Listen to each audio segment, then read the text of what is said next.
Magandang umaga po sa inyong lahat. Ito na naman ang ating daily routine sa ating garden. So ngayon, sa aking munting garden, nag-aararo ang kapatid ko para ihanda ang lupa sa pagtatanim. Ayan siya, oh. Yan, yung kuya ko. Unti-unti na naming pinapaganda at pinapalago ang aming garden. Salamat sa tulong ng kapatid ko.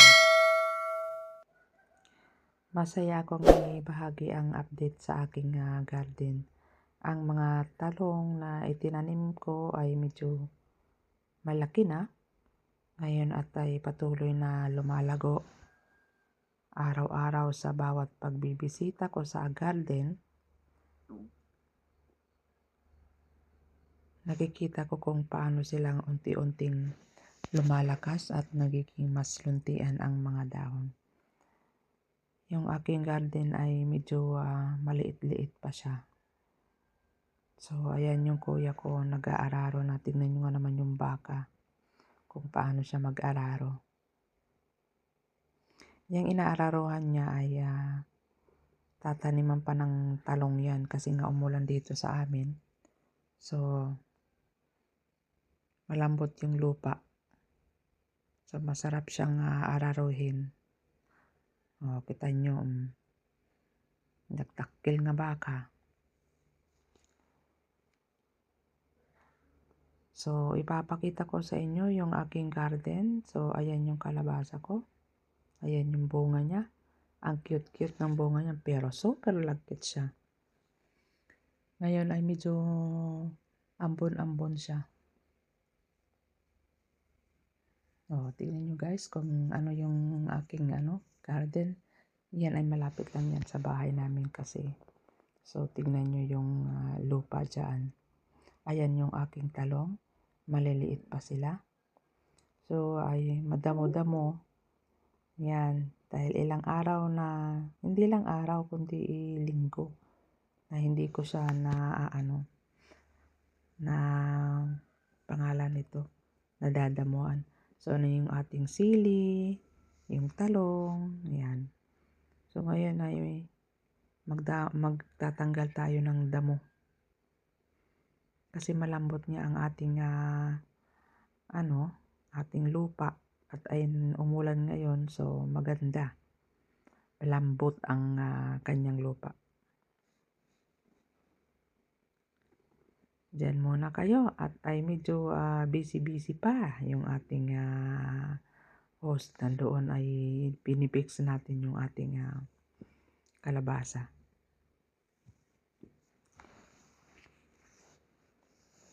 Standby muna. So, ayan na. At ay tayo ay mag-uumpisa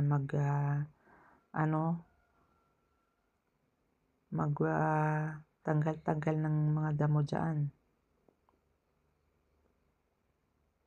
Ang sarap magtanggal ng damo pag malambot ang lupa. So, kaya ayan. Ay medyo tayo ngayon. Sipag-sipag. Dati-dati yung punla ko nan ay ang liit-liit. Parang hindi ko alam kung tutubo ba siya o mabubuhay ba siya o ano. Lagi ko siyang dinidiligan noon araw-araw. So, ayan. Lumago naman siya.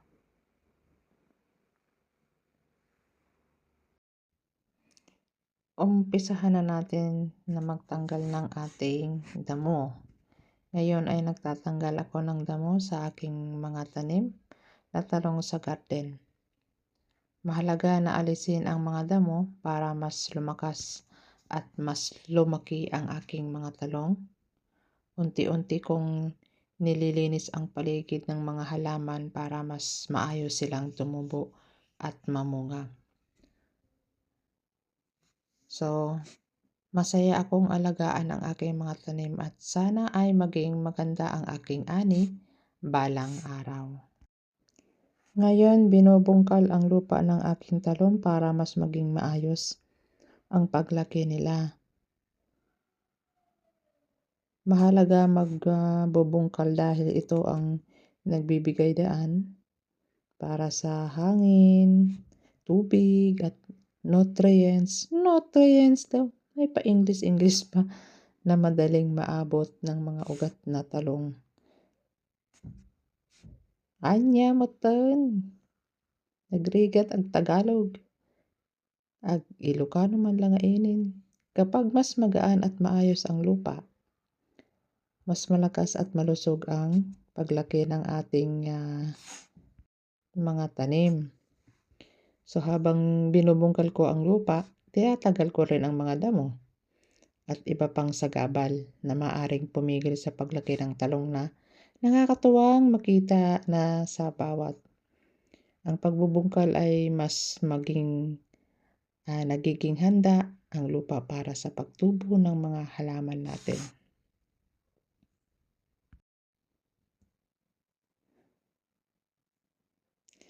Nakikita nyo ba yung aking shoes? Ayan, yung ating shoes ay uniform ko yan.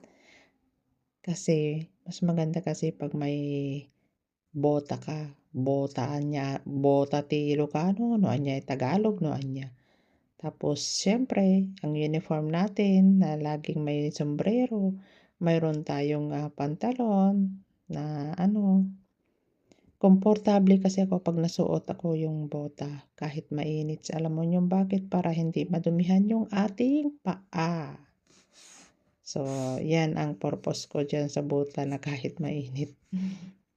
Pero okay naman din. Nag-i-enjoy naman din ako dyan. Tingnan nyo yung aking talong at maliit pa yun dati. Maliit na maliit pero tsaga-tsaga lang para naman mayroon tayong anin. Isa rin itong paraan para maihanda ang ating garden sa mas masaganang ani sa hinaharap. Masarap isipin na sa bawat pawis at oras na inalaan natin sa pagtatanim ay may magandang bunga na naghihintay sa atin, di ba? For the go! Kaya huwag tayong magsawa sa pag-aalaga at pagbubungkal. Ito ay ang sekreto lang natin sa mas masaganang talong at mas masarap kapag maani na. So, hindi ko pa pinakita sa inyo yung aking sili. Next time na lang kapag medyo may oras-oras na at ipapakita ko sa inyo. So, ayan. Kung gusto nyo, pwede ko kitang tulungan sa ating mga masaganang ani.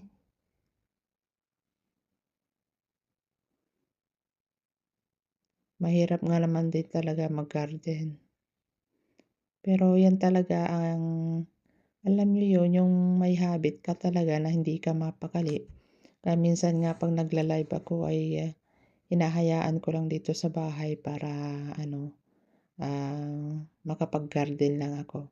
Nagla-live ako pero nasa garden ako niyan. Dala-dala ko yung cellphone kasi malapit lang naman. So yung wifi ay na kukunik naman dyan. Kumbaga malakas yung wifi niya. So habang nag-garden ako, piniplay ko yung mga dyan. Yung mga pumapasok sa aking live. So, ox naman. Nag-i-enjoy lang talaga ako sa mahilig talaga ako sa garden. Ang gusto ko kasi na mayroon akong nakikitang, alam mo nyo, yung gusto nyo mong maggulay. Kasi kung tamad ka, kahit may lupa ka, o kung tamad ka naman, wala din, useless din, kumbaga. So, kailangan mo talagang tiyaga magtanim. So, hanggang dito na lamang. Maraming salamat sa panonood ng video ko ngayon, mga ka-viewers. Sana nagustuhan ninyo ang aking pagbubungkal at pag-aalaga sa aking talong. Huwag kalimutan i-like ang video, mag-comment kung may gusto kayong ipakita sa susunod, at syempre mag-subscribe para sa mga maraming pang pa-update sa ating garden at mga lutong bahay na recipe. Kita-kits sa susunod na view, and bye-bye. Umuulan na ang ating, tignan nyo nga guys to. umuulan na. So, yan, nag-umpisa ng umulan. Bye-bye.